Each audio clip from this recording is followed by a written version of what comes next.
পথ বেয়ে যায়। নূর কার্টুন ওয়ার্ল্ড। আসসালামু আলাইকুম বাচ্চারা, আজ আবার আমরা শুনব নতুন গল্প। মনে আছে আগের গল্পে আমরা কার কথা শুনেছিলাম? হযরত সালেহ এবং সামুদ জাতির গল্প। মাশাআল্লাহ, ঠিক বলেছ। সামুদ জাতি ভুলে গিয়েছিল আল্লাহকে এবং তাদের অহংকার তাদের ধ্বংসের কারণ হয়েছিল। কিন্তু আজ আমরা এমন এক মহান নবীর গল্প শুনব যিনি সাহস দেখিয়েছিলেন। যেখানে অন্যরা ভীত, তিনি সত্যের পথে এগিয়েছিলেন। বাচ্চারা, আজকের গল্পের নায়ক হলেন হযরত ইব্রাহিম আলাইহিসসালাম। বাচ্চারা, হযরত ইব্রাহিম আলাইহিসসালাম জন্ম নিলেন একটি সমাজে যেখানে মানুষ মূর্তি পূজায় বন্দী। প্রতিটি বাড়িতে আল্লাহর নামের পরিবর্তে নানা মূর্তি ছিল, মাটি, পাথর, লোহার তৈরি, ছোট বড়। সব কিছুতে তারা ঈশ্বর খুঁজত। দাদু, মানুষ কি মূর্তিকে সত্যিই দেবতা মনে করত?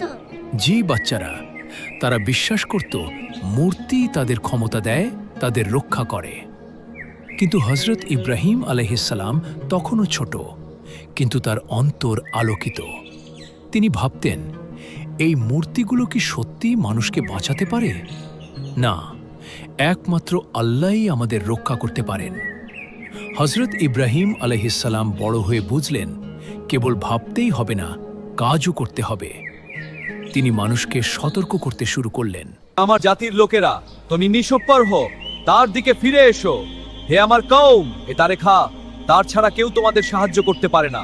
এই মূর্তিগুলো শুধু পাথর, লোহার তৈরি, তারা কথা বলতে পারে না, কিছু করতে পারে না। ওহো, দাদু, তারা কি তাকে বিশ্বাস করলো? না বাচ্চারা, অনেকেই তাকে উপহাস করল। কেউ বলল, ছোট ছেলে, তুমি কি জানো, এই মূর্তি আমাদের রক্ষা করে। কেউ বলল, তুমি কি সাহস করো আমাদের দেবতাকে অপমান করতে? হযরত ইব্রাহিম আলাইহিসসালাম জানতেন, যদি মানুষকে সত্য দেখাতে হয় তাকে সাহসী হতে হবে। এক রাতে যখন সবাই ঘুমাচ্ছিল, তিনি করলেন এমন একটি কাজ যা সবাইকে তাক লাগিয়ে দেবে। হযরত ইব্রাহিম, আমি এই মূর্তিগুলো ভেঙে ফেলব, যাতে মানুষ বুঝতে পারে শক্তি আল্লাহর, মূর্তি শুধু নিস্তব্ধ বস্তু। দাদু, তারা কি ভয়ে ঘুম ভাঙলো না? তারা ঘুমের মধ্যে ছিল, কিন্তু সকালে যা দেখল তা চমকে গেল। পরদিন কম যখন জেগে উঠল, তারা দেখল সব বড় বড় মূর্তির মাথা ছিন্ন, হাত পা ভেঙে ছড়িয়ে ছিটিয়ে। কেবল সবচেয়ে বড় মূর্তিটা অক্ষত রয়ে গেছে। এ কি করে সম্ভব? কে এটা করলো? আমাদের দেবতাদের কেউ কি এভাবে ভাঙতে পারে? হযরত ইব্রাহিম তখন সামনে এলেন এবং বললেন, যদি এই বড় মূর্তি সত্যিকারের দেবতা হয়, সে কি নিজেই এই ছোট ছোট মূর্তিগুলোকে রক্ষা করতে পারতো না? যদি সে পারতো, তাহলে কেন একটিও রক্ষা করতে পারেনি? তুমি কি সত্যিই শক্তিশালী, না আমি আল্লাহর নির্দেশ পালন করেছি? বাচ্চারা, কল্পনা করো, কওমটি ভয় এবং ক্রোধে দুস্থ। তারা বুঝতে পারল, এই ছোট ছেলে শুধু সাহসী নয়, বরং আল্লাহর নির্দেশ পালন করছে। কিন্তু হ্যাঁ, তারা রাগ করল, উদ্বিগ্ন হয়ে ভাবল, কিভাবে আমরা এই সাহসী নবীকে শাস্তি দিতে পারি।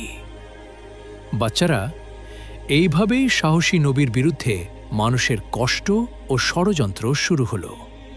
কিন্তু পরবর্তী পর্বে আমরা দেখব হযরত ইব্রাহিম আলাইহিসসালাম কিভাবে মানুষের রাগের মোকাবিলা করলেন, আর সেই ভয়ঙ্কর শাস্তির ঘটনাগুলো কিভাবে এলো। বলতো, পরবর্তী পর্ব শোনার জন্য আগ্রহী কি? ইনশাআল্লাহ দাদু, আমরা অপেক্ষা করব। শেষ শিক্ষা: সত্যের পথে চলতে হলে সাহস প্রয়োজন, কারণ অন্যরা হয়তো ভয় বা অহংকারে অন্ধ হয়ে যায়।